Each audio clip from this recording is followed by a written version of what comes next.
فتح قوال ہے تو اس نے رات مجھ پر سوال کر دیا کہ بابا فرید کی ہم غزل گاتے ہیں، وہاں جو رسمیں ہوتی ہیں دروازہ کھلتا ہے تو اس میں ایک یہ شعر ہے، اس پر لوگ بڑے اعتراض کرتے ہیں، تو آپ اس کا کچھ آپ سمجھائیں۔ میں نے کہا بھائی تم گایا کرو، تمہیں کیا غرض، چھوڑو۔ نہیں جی لوگ پوچھتے ہیں۔ تو اس نے سوال کر دیا، منشی فضل بھی بیٹھا ہوا تھا آپ کا، تو میں نے کہا بھائی منشی صاحب بھی بڑے ماشاءاللہ سخن فہم ہیں، تو ان سے پوچھو۔ انہوں نے کہا جی آپ بتائیں۔ اب یہ خاص لوگوں کی بات ہے جو عام لوگوں کے سامنے آ گئی اور انہوں نے چیخنا چلانا شروع کر دیا، اور ادھر اتنا بڑا صوفی مستند عالم سنت کا متبع بابا فرید علیہ رحمت، اتنا بڑا آدمی، اس کا کلام ہے۔ تو اس نے کہا کہ ایک شعر ہے کہ من علیم من ولیم من نبی،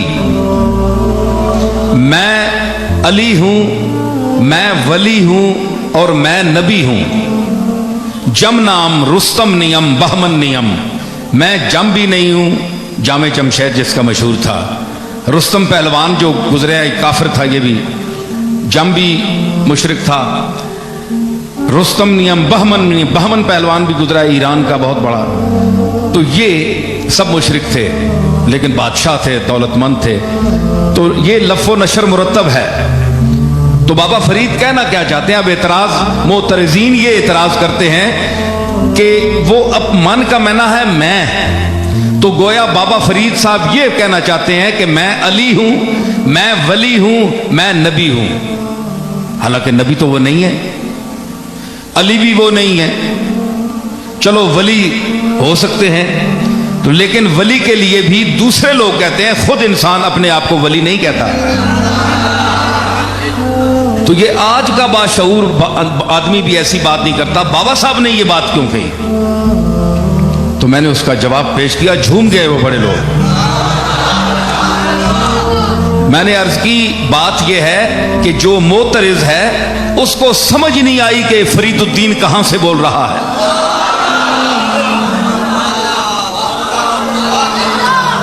اس کا مطلع جو ہے وہ مطلع میں وہ بات کو صاف کر گئے کہ من سے مراد فرید الدین نہیں ہے۔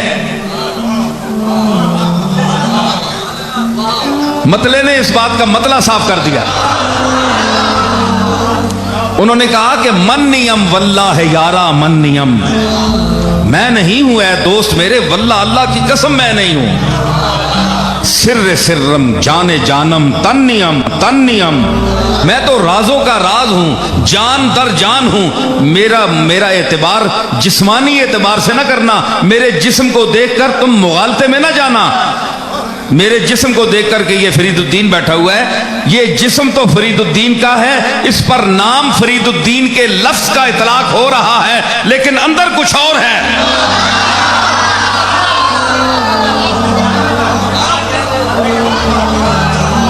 اندر کچھ اور ہے، وہ اور دنیا ہے۔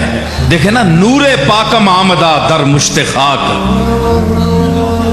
پاک نور میری اس مشت خاک میں آیا ہے۔ تو صرف بابا فرید کی مشت خاک تو نہیں ہے نا، ہم بھی سب اسی مشت خاک کی پیداوار ہیں۔ میں نے کہا حضور علیہ الصلوۃ والسلام کی اس حدیث پاک کی طرف بابا صاحب اشارہ کر رہے ہیں کہ جس میں حضور نے فرمایا کہ جب اللہ نے انسان کو پیدا کرنا چاہا اور آدم کی مٹی کو یعنی اس کو گوندنا چاہا تو جبریل کو حکم دیا کہ تو زمین سے جا کر ایک مٹھی بھر لا۔